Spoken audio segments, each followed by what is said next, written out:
میرا نام ہبا ہے۔ میں اپنی خوبصورتی کی وجہ سے ہمیشہ ہی خاص رہی ہوں، مگر وہ جو کسی نے کہا ہے کہ اچھی صورت بھی کیا چیز ہے، جس نے ڈالی نگاہ غلط ہی ڈالی۔ میں حقیقت میں سونے کا چمچہ منہ میں لے کر پیدا ہوئی تھی۔ دولت ہمارے گھر کی باندھی تھی۔ سب لوگ میری گوری اور گلابی رنگت، سنہرے بال دیکھ کر بے ساختہ ماشاءاللہ ضرور کہتے تھے۔ میں اپنے ماں باپ کی اکلوتی اولاد تھی۔ میرے والد صاحب کا نام راشد تھا۔ میرے ایک چچا بھی تھے جن کا نام حامد تھا۔ ان کے 2 بیٹے اور ایک بیٹی تھی۔ ابا جتنے دولت مند تھے، چچا اتنے ہی غریب تھے، اور مفلسی نے ان کے گھر میں ڈیرے ڈالے ہوئے تھے۔ اوپر سے 3 بچے، اور تینوں بچوں کی شکل پر ایسا لگتا تھا جیسے اللہ نے استغفر اللہ کالک ڈال دی ہو۔ جی ہاں، ان کے رنگ بہت ہی کالے تھے۔ لڑکے تو کالے چل جاتے ہیں، مگر کالی کلوٹی لڑکی کوئی ان کو پوچھتا نہیں۔ اوپر سے جلن اور حسد نے لڑکی کا چہرہ اور بگاڑ دیا تھا۔ اکثر تینوں بہن بھائی اللہ سے شکوہ کرتے کہ اے اللہ، تو نے ہمیں دولت سے محروم رکھا، اچھے کپڑوں، اچھا کھانا، آرام دہ گاڑی میں گھومنے سے محروم رکھا، اور اوپر سے شکل و صورت بھی خوبصورت نہیں بنائی۔ اسد سب سے بڑا تھا، جس کی عمر 13 سال تھی۔ دوسرا عمر تھا، جس کی عمر 12 سال تھی، اور کمل 10 سال کی تھی۔ کمل میری ہم عمر تھی۔ میں والدین کی شادی کے 10 سال بعد پیدا ہوئی۔ اوپر سے حسن کی دولت سے مالا مال تھی۔ چچا کی فیملی اکثر ہمارے گھر آتی رہتی تھی۔ امی چچی جان کی فیملی کا بڑا خیال رکھتی تھیں۔ چچا جان اور چچی ہر وقت میری نظر اتارتے رہتے، گود میں اٹھائے رکھتے۔ چچی جان میرے ناز اٹھانے میں ہمیشہ سب سے آگے رہتی تھیں۔ وہ اکثر کمل کو کہتی کہ دیکھو، ہبا کے ساتھ بیٹھی یہ ایسی لگ رہی ہے جیسے ہبا کی داسی ہو۔ امی کو چچی جان کی بات سن کر بڑا غصہ آتا، جس کا وہ براملہ اظہار بھی کرتیں کہ آپ یہ کیسی باتیں کرتی ہیں، اپنی بیٹی کے لیے ایسا کوئی کہتا ہے؟ کمل بھی پیاری بچی ہے، گورا کالا سب اللہ کے رنگ ہیں، اللہ تعالیٰ کو پسند ہیں، اس لیے اس نے بنائے ہیں۔ بس دعا کریں کہ اللہ تعالیٰ قسمت اچھی کرے۔ امی کی بات سن کر وہ کہتی، ارے بھائی، جو خوبصورت ہے اسے تو خوبصورت ہی کہوں گی۔ میری بیٹی تو کالی کلوٹی ہے، کالی کے ساتھ ساتھ قسمت بھی بری لکھوا کر لائی ہے۔ کمل بھی میری بیٹی ہے، جتنا پیار میں ہبا کو دوں گی اتنا ہی کمل کو بھی دوں گی۔ امی یہ کہہ کر کمل کو گلے لگا لیتی تھیں، مگر چاچی ہنس کر کہتی، کالا رنگ تمام خوشیوں پر پانی پھیر دیتا ہے۔ نہیں بھابھی، گورا یا کالا نہیں، اچھی سیرت ہی زندگی بناتی ہے۔ یہ رنگ اور روپ تو 4 دن کی کہانی ہے، تمام عمر تو لڑکی اپنے کرموں کا ہی کھاتی ہے۔ یہ بات سن کر چاچی تنک کر بولیں، آپ ایسی باتیں کر سکتی ہیں کیونکہ آپ کی بیٹی خوبصورت ہے۔ میری گڑیا، میری رانی، میری آنکھوں کی ٹھنڈک، میری چچی جان کا اتنا پیار دیکھ کر میں خوش ہو جاتی اور خود پر رشک کرتی، مگر کبھی غرور نہیں کیا، کیونکہ میری امی نے میری اچھی تربیت کی تھی۔ دن اسی طرح ہنسی خوشی گزر رہے تھے۔ اچانک امی ابو کا ایکسیڈنٹ ہو گیا۔ ابو موقع پر ہی دم توڑ گئے۔ امی کافی زخمی ہو گئی تھیں۔ ڈاکٹر نے بتایا کہ ان کی ریڑھ کی ہڈی بری طرح سے متاثر ہوئی ہے، شاید اب یہ تمام زندگی کھڑی نہ ہو سکیں۔ امی کی دیکھ بھال، میری دیکھ بھال، گھر کا سارا انتظام چچا اور چچی نے سنبھال لیا تھا۔ یہ خبر میرے لیے جان لیوا ثابت ہوئی تھی، مگر مجھے جینا تھا اپنی ماں کے لیے۔ میری ماں اپاہج ہو چکی تھی، بستر سے لگ گئی تھی، بے یار و مددگار ہو چکی تھی۔ ہم ابو کی موت کے بعد تو ہل کر رہ گئی تھیں، خون کے آنسو روتی تھیں۔ ایسے دردناک موقع پر میری چچی جان نے مجھے ہاتھوں ہاتھ لیا، اور ان کی کوشش تھی کہ میں اس حادثے سے جلد نکل آؤں۔ اس مشکل گھڑی میں چاچا اور چاچی نے میرا بھرپور ساتھ دیا، اور یوں میں دوبارہ زندگی سے ناتا جوڑنے میں کامیاب ہو گئی۔ چچا جان نے ابو کے کاروبار کی بھاگ دوڑ سنبھال لی۔ امی جان اپنے دیور اور دیورانی کی شکر گزار تھیں کہ ایسے مشکل حالات میں اگر وہ لوگ نہ ہوتے تو ہمارا کیا ہوتا۔ پھر وقت نے کروٹ لی اور کچھ سال آگے سرک گئے۔ چچی کے بچوں کی اچھی رہائش، اچھی خوراک اور اچھا لباس بھی ان کے کالے رنگ کو نہیں بدل سکا۔ ہاں، بس اتنا ہوا کہ کوئی دیکھتا تو انہیں بس قبول صورت ہی کہتا، مگر میں ان حادثات سے گزرنے کے باوجود بھی روز بروز نکھرتی ہی چلی گئی۔ جو مجھے دیکھتا بس دیکھتا ہی رہ جاتا۔ ایک روز مجھے ریاضی کے سوال حل کرنے میں کچھ مسئلہ ہو رہا تھا، اس لیے میں اسد بھائی سے مدد لینے کے لیے ان کے کمرے میں چلی گئی۔ جب میں چاچی کے کمرے کے پاس سے گزری تو اپنا نام سن کر چونک گئی، اور تجسس سے ان کی بات سننے پر مجبور ہو گئی کہ میرا نام کیوں لیا جا رہا ہے۔ چچی کی آواز میرے کانوں میں پڑی، ہبا کی تعریف کر کر کے اب میں تنگ آ چکی ہوں۔ الو کی پٹھی کے نام تمام جائیداد ہے، ابھی صرف 15 سال کی ہے، 3 سال ابھی اور اس کو سہنا ہوگا۔ جب یہ جائیداد اپنی مرضی سے اپنے چچا کے نام کر دے گی تو مجھے سکون آ جائے گا، مگر ماما تب تک میں آپ سے کالی کالی کا گانا سنتی رہوں گی اور وہ مزید نکھرتی رہے گی۔ آپ کو پتہ نہیں جب کوئی اس کی تعریف کرتا ہے تو کیسے کیسے سانپ لوٹتے ہیں میرے سینے پر۔ کنول کی آواز تھی جس نے میری ریڑھ کی ہڈی میں سنسناہٹ پیدا کر دی۔ ارے بیٹا تو میری چندہ ہے، ذرا صبر کر لے۔ اسد سے ہبا کے رشتے کے لیے تمہارے بابا اور میں سوچ رہے ہیں۔ گھر کی دولت گھر میں ہی آ جائے گی، پھر اس کو تمہاری نوکرانی نہ بنا دیا تو میرا نام بدل دینا۔ بس جہاں اتنا انتظار کیا ہے وہاں تھوڑا اور صبر کر لو۔ اس کا مطلب تو یہ ہوا کہ اب مجھے ساری زندگی اس حسین چڑیل کو جھیلنا ہوگا۔ نہیں امی، ایسا نہ کریں، کچھ ایسا کریں کہ ہماری نظروں سے دور ہو جائے۔ کنول زہر اگل رہی تھی۔ بیٹا سمجھ کیوں نہیں رہی ہو؟ جب تک اس کی ماں زندہ ہے ہم ہبا کو کچھ نہیں کہہ سکتے، اس کا کچھ نہیں بگاڑ سکتے۔ ہاں وہ عورت اپاہج ہوتے ہوئے بھی ابھی تک مری نہیں، شوہر کے غم میں ہی مر جاتی۔ پتہ نہیں کب تک انتظار کرائے گی بڑھیا۔ اتنی زہر بھری باتیں سن کر میرا سانس ایک دم گھٹنے لگا۔ مجھے یقین نہیں آ رہا تھا کہ یہ لوگ مجھ سے اتنی نفرت کرتے ہیں، وہ بھی صرف اس وجہ سے کہ میں دولت مند ہوں، خوبصورت ہوں۔ اس سے پہلے کہ میں اپنی ماں کو ان باتوں کا رازدار بناتی، ایک حادثے نے مجھ سے میرا سب کچھ لوٹ لیا۔ ابھی میں نہا کر کمرے میں آئی تھی، آج میں نے گلابی لباس پہن رکھا تھا۔ میں اپنے لمبے بال سکھا رہی تھی کہ چچا جان کمرے میں داخل ہوئے۔ میری بٹیا کیا کر رہی ہے؟ ارے نہا کر آئی ہے۔ میں چچا جان کو دیکھ کر پہلے حیران ہوئی، پھر ان کی میٹھی باتوں پر مجھے اپنے بابا جانی یاد آ گئے۔ وہ بھی مجھے پیار سے بٹیا ہی کہتے تھے۔ پھر مجھے خیال آیا کہ چاچا کو کیا پتا کہ چاچی جان اور کنول کے دل میں میرے لیے کتنی نفرت ہے۔ دل چاہا انہیں سب کچھ بتا دوں، لیکن ایک اندھیری قوت نے مجھے خاموش کرا دیا۔ میرے دل میں آیا کہ ان کو کچھ نہ بتاؤں، اس لیے میں نے ان سے کچھ نہیں کہا۔ ہبا بیٹی تمہارے بال کتنے لمبے ہیں، انہیں کیسے سلجھاتی ہو؟ آؤ میرے پاس بیٹھو۔ چاچا نے محبت سے مجھے اپنے پاس بٹھا لیا۔ تمہیں پتہ ہے تم کتنی خوبصورت ہو، یہ خوبصورتی تم نے کہاں سے حاصل کی ہے؟ تمہیں میں تب سے چاہتا ہوں جب تم 13 سال کی ہوئی تھی۔ تمہیں پیار کر کے مجھے بہت اچھا لگتا ہے۔ تمہارے گورے گورے ہاتھ تھام کر مجھے بہت مزہ آتا ہے۔ میرے ذہن میں چاچا کے روپ میں میرے بابا تھے، اس لیے مجھے ان کی باتیں سن کر اچھا لگ رہا تھا اور چاچی جان پر بہت افسوس ہو رہا تھا۔ میرا دل ٹوٹ گیا، اپنا دل پہلے ہی اسد کو میں دے چکی تھی۔ میرے نزدیک تو خوبصورتی بدصورتی کوئی اہمیت ہی نہیں رکھتی تھی۔ میں تو خود بخود اس دولت جائیداد کو چاچا کے نام کر دینا چاہتی تھی۔ ان کو میں نے اپنا والد سمجھا۔ میں نے اپنی امی سے بھی بات کر لی تھی، مگر بس مناسب وقت کا انتظار کر رہی تھی۔ مگر آپ سب نے میری آنکھیں کھول دیں کہ میں جو خود اپنے پیروں پر کلہاڑی مارنے والی تھی، اللہ کا شکر ہے اللہ تعالیٰ نے میرے سامنے اعتبار کی دیوار کے پیچھے کا اصل روپ ظاہر کر دیا۔ یہ سب میرے ماں باپ کی نیکیاں ہی تھیں۔ میں اس بات پر خوش ہو رہی تھی کہ چلو میرے مرحوم والد صاحب اس دنیا میں نہیں ہیں تو ان کی جگہ میرے چچا میرے والد صاحب ہیں، بیٹی سمجھ کر پیار کر رہے ہیں۔ میری چچی میری دشمن سہی، پر یہ تو میرے اپنے ہیں، میں ان کا خون ہوں۔ پر مجھے کیا پتا تھا وہ کس نیت سے مجھے چھو رہے ہیں، کس نیت سے مجھے پیار کرنا چاہتے ہیں، اور کس نیت سے بچپن سے لے کر اب تک مجھے وہ کرتے رہے ہیں۔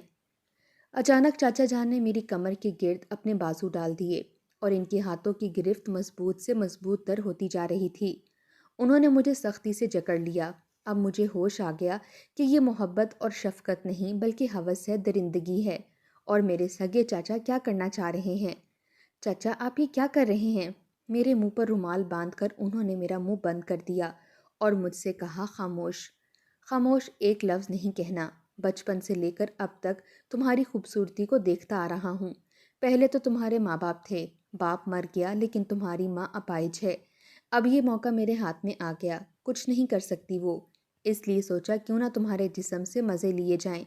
انہوں نے میری عزت کو تار تار کر دیا۔ مجھے لوٹنے کے بعد وہ بولے، اب تم اپنی زبان بند رکھنا، اس بند کمرے کی بات باہر نہ جائے تو بہتری اسی میں ہی ہے۔ اے لڑکی خاموش رہنا، اگر کسی کو کچھ بتایا تو اچھا نہیں ہوگا۔ تیری حسین صورت سے مجھے نفرت ہے جو میری بیٹی کو پیچھے چھوڑ گئی۔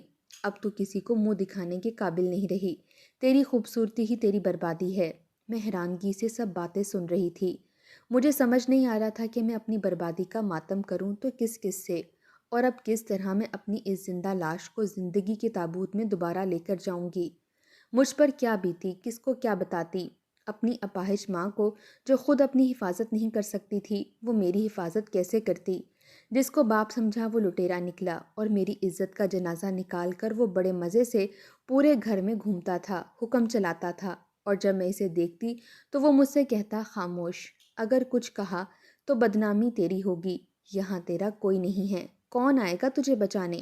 نہ تیرا بھائی ہے نہ تیرا باپ، خبردار اگر تو نے کسی کو یہ بات بتائی۔ میں خاموش ہو کر وہاں سے چلی جاتی، اور میری عزت کا جنازہ نکال کر وہ میرے گھر میں مزے سے گھومتا تھا۔ جب میں اس کو دیکھتی تو وہ مجھے خاموش کرا دیتا اشارے سے، اگر کسی کو بتایا تو تیری خیر نہیں، تیری عزت کا جنازہ میں نے کمرے میں نکالا ہے، لیکن معاشرے میں تجھے بدنام کر دوں گا کہ تو آوارہ ہے، آوارہ لڑکوں کے ساتھ تو نے اپنی عزت خراب کر لی ہے۔ میں خاموش ہو جاتی کیونکہ مجھے اپنی عزت پیاری تھی، ابھی مجھے صبر کرنا تھا۔ ادھر کنول کی مجھ سے نفرت دن بدن بڑھتی جا رہی تھی۔ آخر اس کی نفرت اتنی بڑھ گئی کہ اس نے میرا چہرہ جلانے کے بارے میں سوچنا شروع کر دیا۔ اس کام میں ایک مشکل تھی، اگر کسی کو خبر ہو جاتی کہ مجھ پر تیزاب پھینکا گیا ہے تو پولیس ان سب کا جینا حرام کر دیتی۔ آخر اس نے سوچ لیا کہ وہ مجھ پر کھولتا ہوا پانی پھینک کر میرا چہرہ جلائے گی۔ اب کنول موقع کی تلاش میں تھی، آخر اسے موقع مل ہی گیا۔ میں نماز پڑھنے کھڑی ہوئی تو کنول نے کھولتا ہوا بہت گرم پانی مجھ پر پھینک دیا۔ اس وقت میں رکوع میں گئی تھی تو ظالم نے اسی وقت پانی پھینکا، جس سے میرا پیٹ، پاؤں اور سر جل گیا۔ میں بے ساختہ چیخ پڑی۔ میری چیخ سن کر چچا اور چچی آ کر دیکھنے لگے کہ میری پیٹھ اور پاؤں بری طرح سے جلے ہوئے ہیں۔ میں درد سے چلا رہی تھی، میری دردناک چیخوں سے پورا گھر گونج رہا تھا، اور کنول کھولتے ہوئے پانی کی بالٹی لیے کھڑی تھی۔ اس سے پہلے کہ گھر کے نوکر یہ منظر دیکھتے، چاچا نے پانی کی بالٹی ایک طرف رکھی اور مجھے اٹھا کر باتھ روم میں پھینک دیا، اور پھر وہ دونوں باہر کھڑے ہو کر چیخنے لگے، ہبا دروازہ کھولو، کیا ہوا، کیوں چیخ رہی ہو، کیا ہوا، اللہ رحم کرے، بیٹا دروازہ کھولو۔ چاچی مگر مچ کے آنسو بہا رہی تھیں، ہائے میری بچی، ہائے میری پیاری خوبصورت بچی، کیا ہو گیا اس کو؟ اتنے میں چچا آگے بڑھے اور بولے، تم پیچھے ہٹو۔ ارے بھائی پیچھے ہٹو، میں دروازہ توڑ دیتا ہوں، نہ جانے میری بچی کو کیا ہو گیا ہے، کیوں چیخ رہی ہے۔ تب تک گھر کے نوکر کمرے تک آ چکے تھے۔ چاچا نے دروازہ توڑنے کی اداکاری کرتے ہوئے زور سے لات ماری اور دروازہ کھل گیا۔ دروازہ کھلتے ہی چچی جان چلا کر بولی، حامد آپ سب باہر کھڑے رہیں، میں اور کنول اندر جا کر دیکھتے ہیں، پتہ نہیں ہبا باتھ روم میں کس حالت میں ہے۔ حامد صاحب جلدی سے ہسپتال جانے کی تیاری کریں، ہماری گڑیا ہبا جل گئی ہے۔ مجھے ایک ہفتے بعد ہوش آیا تھا، میری کمر اور پیر بری طرح سے جل گئے تھے، جھلس گئے تھے، کھال ادھڑ گئی تھی، خون بہتا تھا میرے جسم سے۔ ہسپتال میں میرا علاج شروع ہوا تو علاج کے دوران ایک نیا انکشاف سامنے آیا کہ میں ماں بننے والی ہوں۔ یہ بات سن کر سب مجھے برا بھلا کہنے لگے، اور سب میں یہ مشہور کر دیا گیا، اسی پاپ کی وجہ سے میں خود کو جلا رہی تھی۔ کمبخت حسین تو تھی ہی مگر بد کردار بھی نکلی۔ سب مجھ پر تھو تھو کرنے لگے تھے، مگر کسی کو کیا پتا تھا کہ میرے پیٹ میں کس کا بچہ ہے۔ جب امی کو پتا چلا کہ میں کنواری ماں بننے والی ہوں اور اس وجہ سے میں نے اپنے آپ کو جلانے کی کوشش کی، تو اس غم میں ان کا انتقال ہو گیا۔ میری ماں میری دنیا ویران کر کے بہت دور چلی گئی۔ اب میں تنہا رہ گئی تھی لوگوں کی نفرت بھری نگاہیں سہنے کے لیے۔ ابھی صرف 16 سال کی ہوئی تھی میں، مگر بدنامی میں نے اتنا کما لیا تھا کہ ہاسپٹل میں ہر کوئی مجھ کو نفرت کی نگاہ سے دیکھتا تھا۔ اوپر سے چچا نے ڈاکٹر پر زور دینا شروع کر دیا کہ کچھ ایسا کریں کہ میری کوکھ میں پل رہے بچے سے میری جان چھوٹ جائے۔ آپ جتنا پیسہ مانگیں گی میں دوں گا۔ چچا جانتے تھے کہ یہ بچہ کس کا ہے، اور اب وہ کسی بھی قیمت میں اس بچے کو اس دنیا میں نہیں لانا چاہتے تھے۔ آخر حامد صاحب کا پیسہ جیت گیا، اور حامد صاحب کا گناہ میری کوکھ میں ہی ختم کر دیا گیا۔ ماں کے بعد میری زندگی کو چچی نے کمرے میں قید کر دیا، گھر سے نکلنا بند کر دیا، بہت ضرورت کے وقت ہی میں باہر نکلتی، ورنہ نہیں۔ مہینوں سے میں ایک ہی کمرے میں زندگی بسر کر رہی تھی، باہر کیا ہو رہا ہے مجھے کچھ پتہ نہیں ہوتا، نہ ہی کوئی مجھے کچھ بتاتا تھا۔ کسی نے آ کر یہ تک نہیں پوچھا کہ تم کمرے سے باہر کیوں نہیں آتی ہو۔ کھانے کا بھی کوئی نہیں پوچھتا تھا، وقت پڑ لگا کر اڑتا رہا۔ میں نے اللہ تعالیٰ سے لو لگا لی تھی، وہ جو سب کے حال سے واقف اور مختار کل ہے۔ کل تک دولت جس گھر کی باندھی تھی، آج وہ یتیم بن کر اپنے ہی گھر میں قید تھی، آج وہی باندھی بن گئی تھی۔ حامد صاحب نے آفس کے ایک قابل لڑکے کو دولت کا لالچ دے کر کنول سے شادی کرنے پر راضی کر لیا۔ اسد پڑھائی کرنے لندن چلا گیا تھا، اور دولت کو ہر مرض کی دوا سمجھنے والوں کو دولت نے ہی بگاڑ دیا تھا۔ غلط کام، جوا، شراب کا عادی ہو کر دولت کو ہاتھوں ہاتھ لٹا رہا تھا۔